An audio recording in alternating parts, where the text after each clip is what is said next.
Oh God. It's just a That's track. God.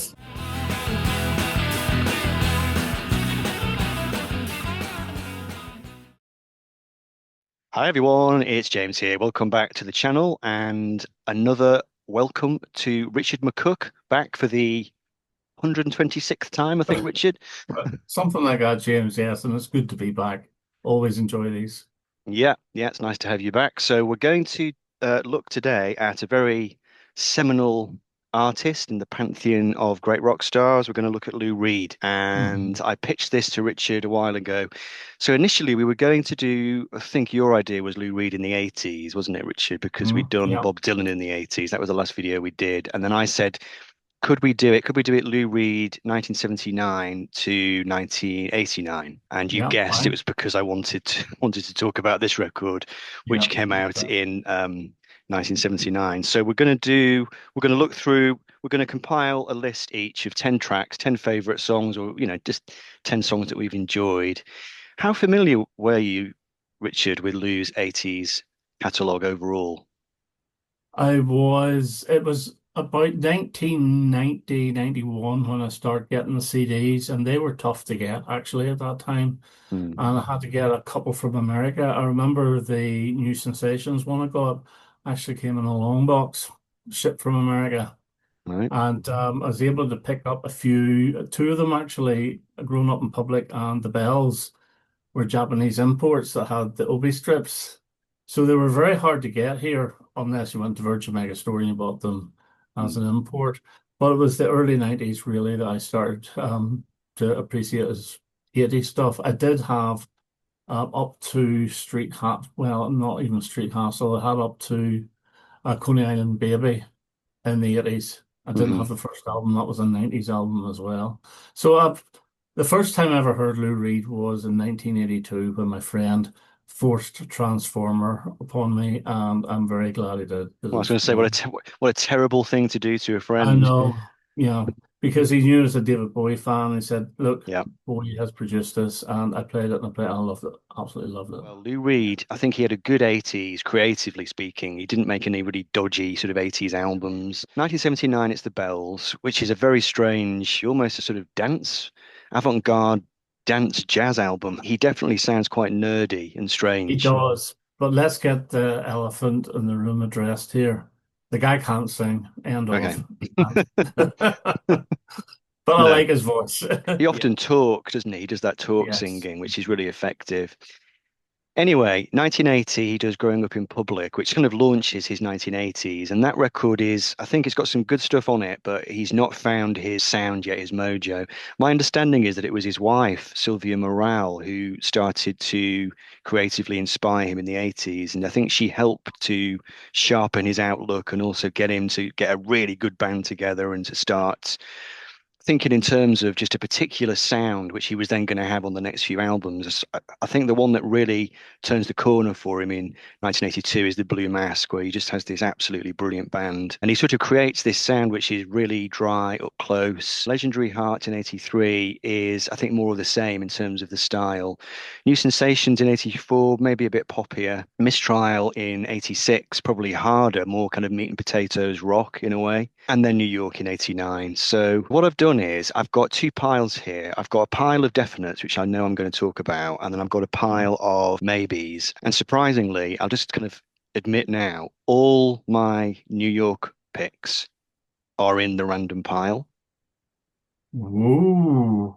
No, that's a surprise. which means quite possibly we're not going to get any songs from me from New York. Now, my justification for this, Richard, is the same as you had when we did our last video when we looked at Bob Dylan, and you didn't have anything from Oh Mercy, Mm-hmm. which is Yes, his best of course. album, arguably, of the 80s. It's exactly the same thing that, to me, New York is just one piece. It's just absolutely cohesive. It's like a film. Taking any of the songs out of context, you lose something. We may get four New York tracks, we may get none. So, We will get some, put it that way. right, We will fine. definitely get Okay, that's some. fine. It will be Right, represented. so, well, I think I've got a feeling I started the Bob Dylan one. Okay. So Do you want me to start this you one? can start this one if you like. Yep. Okay. Well, my first one at number 10. And I didn't look at the lyrics as much as I did with the Bob Dylan, Hmm. but I'm going for the feel, and it's from the Blue Mask, Hmm. and it's the title track.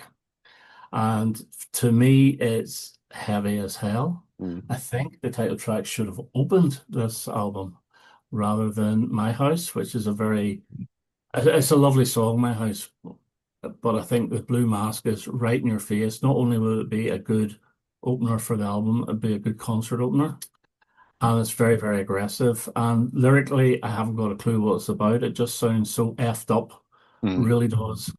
And I just loved it. And I love the actual backing vocals as well. And there's little twangs of bass that's going on that sounds great. And it's just a really, really good song. Well, I'm going to go totally in the opposite direction from you. And this is one that I thought to myself, I'm going to have to put it in, and I'm going to have to put it at number 10, because if I don't put it at number 10, there's a real danger it will end up at number one, and I don't want it to be at number one. So can you guess what it is?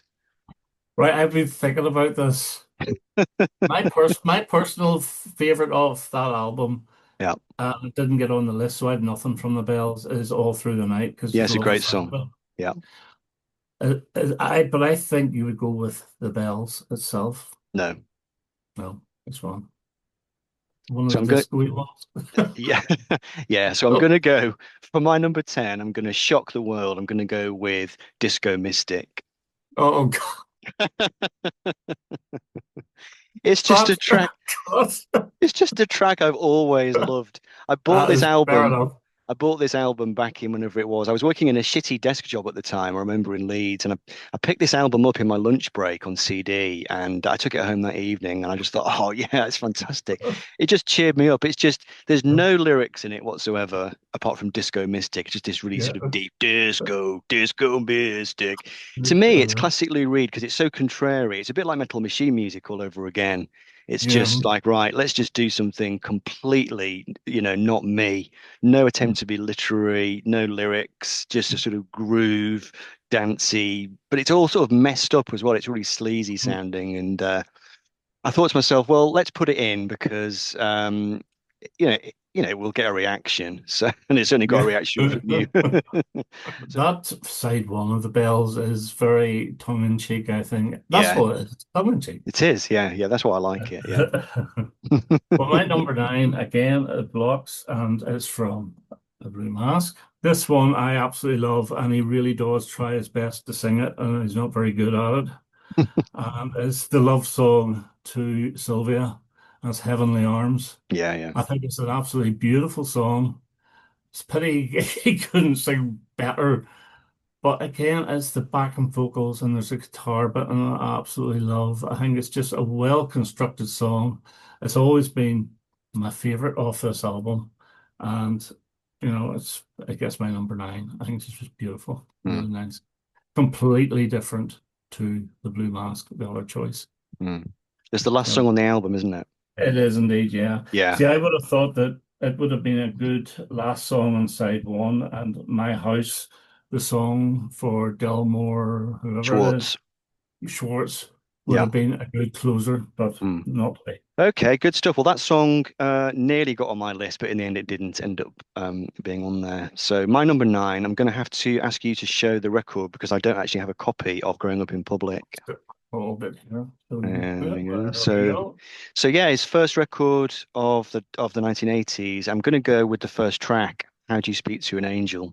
Yeah, it's a good track. And I can just relate to the lyric, from back in the Mm. day, just that thing of how do you speak to a beautiful girl? You've got no patter, you've got no confidence, and I just love the kind of messed upness of the lyrics. What's the opening line? He talks about having to grow up with a harridan mother, and everything is so sort of like I don't know, just middle class Jewish repression.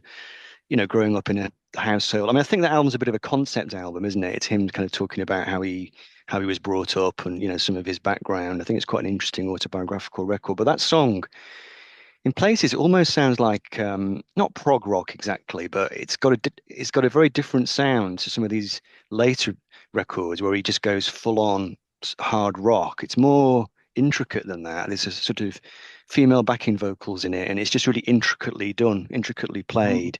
Then at the end, it goes into this sort of driving section at the end, and he starts to sort of yell and shout all these sorts of chat-up lines, all the chat-up lines that he's incapable of actually using on any women for real. He starts kind of shouting them at the end in this really kind of like, I don't know, just really repressed. Um, I don't know, I can just completely relate to it. So I think it's a lovely song. I think it's really melodic. I think it's just really well written. And it just Mm, gives a real sort of insight into Lou Reed, the man, this kind of ball of yeah. insecurity who's got this very sort of tough veneer, but he's never afraid to show the kind of, the underside to his personality, which is basically the kind of nerdy guy in the corner who doesn't know how to talk to women. It's just a really honest song, I think. It's a good album. I will admit I don't have anything from that album on my list. It's one of those albums where I think most of the songs are good, Yeah. but to me, there's really no major standout. Hmm. Well, my number eight is from his most maligned album of the 80s, Mistrial. Mm. Now, I've gone all pop here, I'm a pop guy, and it's the track Outside, which All I right. think is just a really good pop song with a really good sort of guitar riff going through it, catchy enough. And I don't know if it was a single or not, it might have been, but it's always been a standout to me. Now, this is his most 80s sounding album, and there Mm. is a bit of 80s sound to it. But whenever I was playing a lot of these Lou Reed albums, this is the one that jumped out at me from this album again, and it always has. Mm. I just think it's really, really good. So, Outside from Mistrial is my number eight. Interesting choice. I did not consider that one. Good stuff. There you go. Okay, well, my number eight, I'm pretty sure you're not going to have this on your list, and it's not as much of a shock as Disco Mystic, but it's sort of, I don't know, it's not one that I'd think you'd think of. It's kind of like a bit of a minor song, really, but I just really, really love it. On side two, it's The Heroine. Yeah, that's a good track. They're all good tracks off that album. Electric guitar, which is not plugged into an amp, which is quite a strange thing. If you think of how many songs can you think of which are done like that? I mean, usually it's either acoustic guitar or it's Hmm. electric guitar plugged into an Uh, amp because that's the point of an electric yeah, guitar, isn't it? This quite is right. electric guitar not plugged in, so it's like, well, okay, that's just really interesting. So the song is called The Heroine, and I'm assuming it's a kind of metaphorical song about drugs. But Hmm. it's a really strange story. It keeps coming back to this image of a baby on this ship. It's just one of Lou Reed's most sort of enigmatic songs, very just very mysterious sounding and just very bare, very minimal. Again, he can't really sing. He's doing it in that kind of half talky, half singy kind of voice. And I don't know, I think on this album, which is quite a heavy, dark album, it's just a really nice moment of clarity, nice and soft, and yeah, Yeah. I can't think of any other way of describing it really. Just a sort of It, interesting it deep is a cut. very dark album if you think about it. Like the track The Gun Yeah, is extremely dark and moody yeah, and quite frightening, actually. it is. Yeah, it is. Yeah, it Well, is very dark. my number seven is probably now to say this actually just makes me feel good. It makes me smile. It makes me sing. You never say that about a Lou Reed song. You would think you were talking about another artist, but Yeah. this one does. I just think it's brilliant, and it's probably not the one you're thinking of from New Sensations. And the Mm, song I am picking is High in the City. Like it's got a bit of a reggae beat to it. mm, There's horns in it. It's even got flipping steel drums in it as well. And it's got that infectious chorus with infectious backing vocals with a high, yeah, yeah, yeah, yeah. I just absolutely love it. And so it definitely gets in my top 10. I just think it's fantastic. mm, This here is probably my second favorite album of the 80s for me, for Lou Reed. mm. So High in the City is my number. So Yeah, good stuff. I think that's a really happy album. I yeah, don't know what was happening in his life at the time, but obviously he was married at the time. And to me, it sounds like that. I mean, that song and quite a few other songs on that record, they just have a really happy vibe, as if he's yeah. just enjoying life. He's off on his motorbike and he's just having a great time, which, as you say, is not really the image that you sort of normally have of Lou Reed. You have this image of this kind of dark, messed up character. Right. So we're going to go into my first random pick now. So All right, okay. who knows? Who knows which song is going to emerge? We have a New York track. Hooray. Hey! So from New York, I'm going to go with the song Endless Cycle on side one. Yeah, okay. Hmm. I've learned to read your reactions, Richard. Yeah. I think that reaction is, yeah, I've got that on my list and it's quite high. I just love this one. I just love the lyrics. I don't know, it's just got a certain vibe to it. The bias of the father runs on through his son, leaves him bothered and bewildered. The drugs in his veins only cause him to spit at the face, staring back at the mirror. It's so uncompromising. I mean, most of these Yeah. songs that we're looking at today have this uncompromising Lou Reed thing going on with the lyrics. Most of the time, in the decade, it just resulted in like just absolute commercial suicide. Nobody bought it. This is the only record really that has that kind of angle where somehow it just worked with the public and it just, um, but yeah, I mean, it's pretty dark, isn't it? The man, if he marries, will batter his child and have endless excuses. The Yeah. woman sadly will do much the same thing, thinking that it's right and it's proper. It's really, really Um, hard-hitting stuff, but musically, it's just brilliant. It just slips down really easily. It's just fantastic. So it does have one of those beautiful little soft electric guitar it lead. does. Yeah, it's an acoustic song, but there is electric guitar lead in it, but it's really, really soft. It's not, screaming or anything. That's beautiful. Yeah, well, we may be talking about that later. Okay. Have I redeemed Okay, myself with the Disco Mystic thing now, having chosen that one? well, we'll see. That's a tough one. Come on now. Oh dear. You have to swear that ABBA are the best band ever, and then you will have say ABBA is better than the Beatles. Okay, well, my Uh, number, where are we at? Number six. Again, it's on a block. That's the mhm, title track from New Sensations. And funny enough, what this actually reminds me of is Elton John's Too Low for Zero, another title track.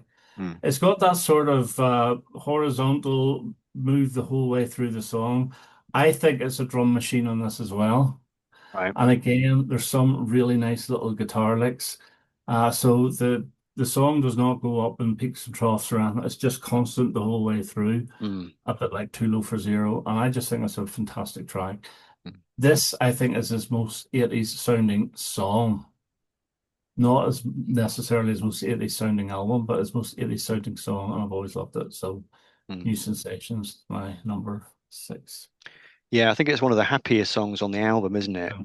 It's just Yeah. him on a motorbike, sort of cruising off. He gets lost at one point, doesn't he? And goes into a roadside cafe and has a burger and a Coke, and he's just sort Yeah. of just wandering around. You get a real sense of just this guy who's just living the dream, really. And it's got a really nice sound to it, like you say, really uplifting. Good stuff. Right. Okay, so I'm on number six now, aren't I? Yeah. Okay, so we're going to go back into the random pile, see what comes up. I'm pleased that a New York track did come up. Oh, we got another New York track. Okay, okay. So I'm quite pleased this has come up, this one, because I was wondering about whether to include it in a way, because I'm not too sure about the song, but I love the outro, essentially. I love the guitar outro of Mhm. this song. And it's from side two, and it is Good Evening, Mr. Waldheim. Yeah, that's my backup one. I thought I Is should it? change. Yeah, Which just it rocks so hard. it was. Yeah, And it's it the guitar sounds the whole way through. It's great. Yeah, it keeps coming in this real sort of lean, mean, Mm. angry guitar, and it sounds to me like a lot of the classic sort of Velvet Underground stuff. Yeah. Sounds a bit like rock and roll from the is it the third album? No, the fourth album, Loaded. Mhm. And the song apparently is an anti-Semitic diatribe against a couple of people who he perceived as, being anti-Semitic. So it's got a very Mhm. particular context to it. It's one of those songs, a bit like the sort of stuff that Roger Waters does, where he kind of name checks particular people, and if you don't know who they are, it's quite hard to get into the song. Yeah. Which is why I thought maybe I wouldn't include it, but I'm quite pleased that it's come up because, like I say, it's just that outro, that driving guitar and the drums. It's just really rocking. So it very nearly made my list. In fact, it's on here as number 11. Excellent. So my number five. And this is the best Smiths song that the Smiths never done. Hmm. And this song could have sat on the Smiths' first album. And it's from Legendary Hearts and it's Rooftop Garden. I thought the exact same thing. Yeah, Sounds like Johnny Marr, doesn't it? it sounds like Johnny Marr. It sounds similar to Suffer Little Children or Yeah, The Hand That Rocks the Cradle. Those sort of that pick. The bass is different now. The bass yeah, is more sort of echoey in this. yeah. But I just think it's such a relaxing song to, sitting in my rooftop garden with that Smiths type lick. It's absolutely beautiful. I think Mm. it's the last song. It is It the is the last last song on the song. Yeah. album. Yeah, so that's my number five. Absolutely love it. And again, it was one of the first ones on Mm. this album that I grabbed hold of. So Rooftop Garden number five. Well, that came out in '83. So Right. When did the Smiths do their debut record? 84. Well, there we go. Well, It's interesting, there isn't you it? go. Yeah. Interesting. I don't know if Johnny Marr's ever mentioned that as an influence, that sort of arpeggiated. But it sounds just like it. It You could does. put it on that first album and Yeah. it would not be out of place. That was on an early version of my list, actually, but for some reason it came off. Um, oh well, never mind. Right, what am I on? Am I on number six or number five? I'm on number five, You aren't are I? on number five, yeah. So we need to go back into the random pile again. And I almost hope now it's not another New York song. I wanted to try and spotlight some other stuff that wasn't New York. All right, okay. So we're going to go to, yeah, definitely not a New York song. We're going to go to, yeah, we're going to go to New Sensations. Now, this is a song which got onto my list very late in the day. I wasn't going to include it because I thought it was a bit silly. And then I listened to it again and decided actually I really, really like it because it's really infectious. So we're going to go with My Red Joystick. He's pictured with a red joystick on the front and on the back, which I think Exactly.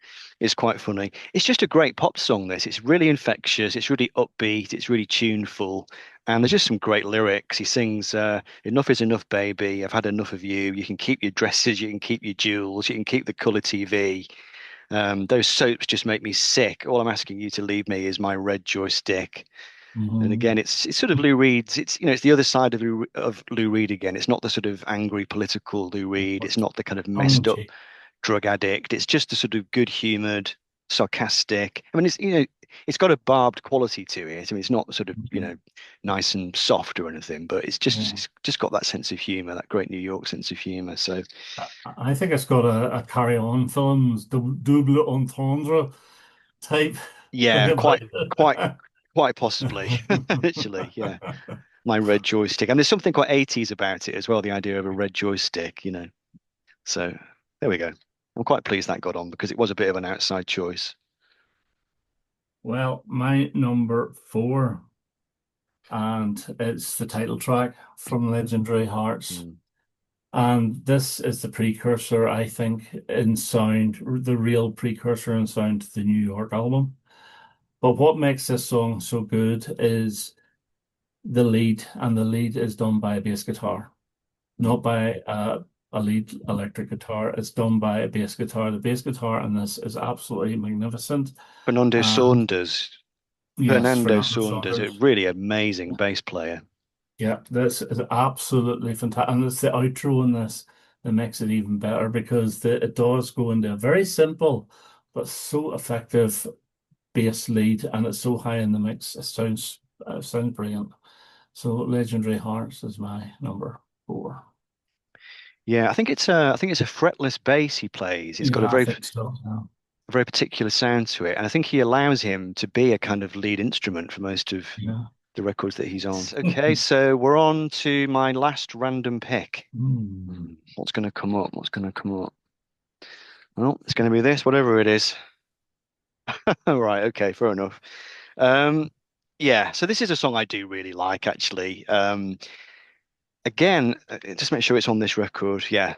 So from Legendary Heart, I'm going to go with the fourth track on side one, Martial Law, That is a very good song. which I think is probably it's either all on one chord or there's one chord and then halfway through it changes to another chord briefly and then goes back to this the one chord again. It's just very driving, very single-minded. And it's Lou Reed in his most sort of attitudey kind of qualities. He just sounds like a guy who's just decided to just take the bull by the horns, and he's not going to take any shit, and he's just going to sort this out. And he just sort of comes riding in like a sheriff, and martial law. It's a bit of a silly song in a way. It's got that kind of bluster to it. This kind of, as I was saying before, he's a sort of nerdy character always who's trying to play the tough guy. And he always sounds, he's not 100% convincing because you sort of know it's Lou Reed being a bit nerdy. But again, it's got that sort of bluster, that kind of macho quality to it, which is actually quite funny, I think. So yeah, it nearly slips off the list and it's got in as a random pick. So I'm quite pleased that it's there, really. So yeah, martial law from Legendary Heart. Okay, my number three, and yes, you can read me right. Alice Endless Cycle from New York. And we talked about it. It's just a lovely sounding acoustic song with a very nice little lead guitar. But it's not a very nice song, really. It's about saying if you inherit your mother's and father's traits, so if they're not very good people, you're not going to be a very good person either. That's the way I read it. But I've always loved it. Really good song. And this is the fourth track of side one. So, Mm. and the cycle. And that's the first one we've crossed over on, I think. Yes, it is. Right. Okay. So actually, no, okay. So this next one we are going to cross again.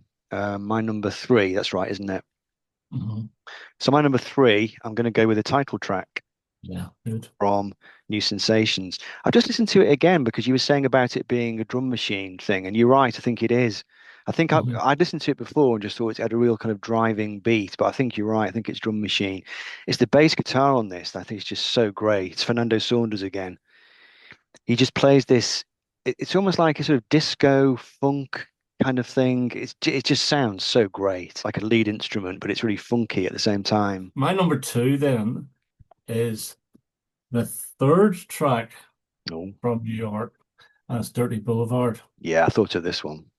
Yeah, I just think it's brilliant. It's one of the best rhythm guitar songs, really, with no lead in it at all, ever. Hmm. And it is one of those talking songs. But, going down to Dirty Boulevard, yeah, the whole album is about New York. And basically, this is telling about a guy that he's got nothing in life but just to go down to the boulevard every day. Hmm. And it's quite sad in a way.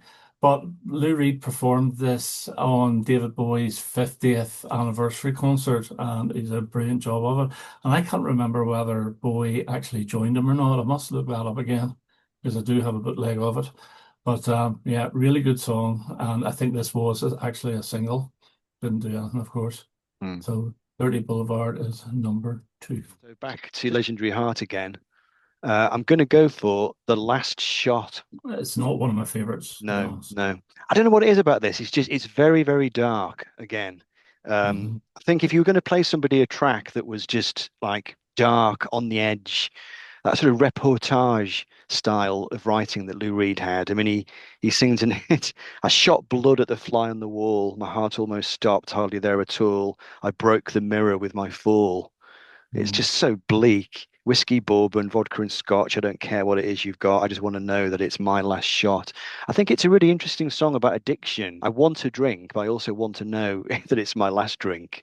Hmm. It really sort of nails that sort of addictive kind of thing. Hmm. Something very, very uncompromising about that one. I thought it kind of nails Lou Reed's absolute, that kind of grim, Hmm. uh, completely uncompromising. Well, my number one, I've had the fourth track off this album. I've had the third track. I'm doing this in reverse order, and it's the second track, and it's Halloween Parade, which I think is fantastic. So those three songs are my top three, and in the order that they actually come in the album. Mm, Now, again, New York, but it's a Halloween show with all the weirdos of the day dressing up as whatever, and he's just making comments of it. But it's a little bit like Endless Cycle in a way. I just think it's just nice music mm. with a nice little chorus or refrain at the end, the Halloween parade, and then they repeat the Halloween parade. Again, absolutely love it.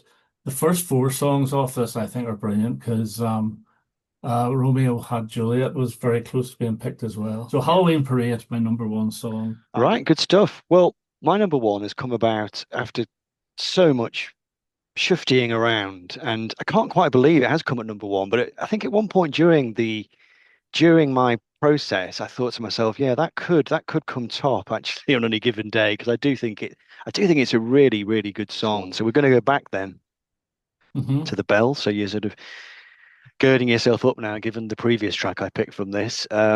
But we're going to go with a song which I just think is beautiful, and it is City Lights. That could have been a hit, actually. I think if it had been, Mm, oh, maybe if it was released, I don't know. I was very close to picking that, but I decided just to do the 80s instead. yeah, it's a song about Charlie Chaplin, apparently. I didn't know that. I think he does But mention Charlie Chaplin in the he lyric, does. He maybe at does. least once. Yeah. It's just got a lovely arrangement. There's all these kind of like bells in it, just really Mhm. lovely sort of bell-like sounds, and it's just a sort of feel-good song again, really. One of Lou Reed's nice little dual-like pop songs, and it's just very charming and very yeah, charming. I can't think of another word for it. It, Pretty, it's it's attractive. almost out of place, I think, in that album. I know it opens up side two, Yeah, but it's only about 2.5 minutes long. It's completely different to anything else on that album. yeah, it is. Completely different to the disco-y side or the mock disco-y side of side one, Yeah, and then the more avant-garde stuff of side two. It's just a nice yeah. little nugget. Good stuff. Well, thanks very much again, Richard. And thanks for having me. I really enjoyed this. I actually really enjoyed listening to these Lou Reed albums over the past couple of weeks. Yeah, I did a me too. playlist and went through them all, and I appreciate them now more than I ever did. Yeah, me too. Definitely. Yeah, yeah. And I must get a copy of Growing Up in Public. That's the last one I need for the collection. So Yeah. anyway, Apart from Disco Mystic, which I've never appreciated, but there you go. give it another listen today, Richard. You might just be surprised.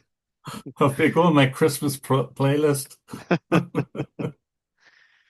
Dear. Right. Okay. Well, thanks for watching, everybody. Let us know what you think. Lou Reed in the 80s. Well, Lou Reed 79 to 89. Let us know if you have any favorites that we haven't talked about or any favorites that you have talked about. Perhaps we got something right. That'll do for now. Thanks, Richard. And thanks to everybody Yep. else who's watched. And we'll see you soon. Bye. Bye. slow, a little slow.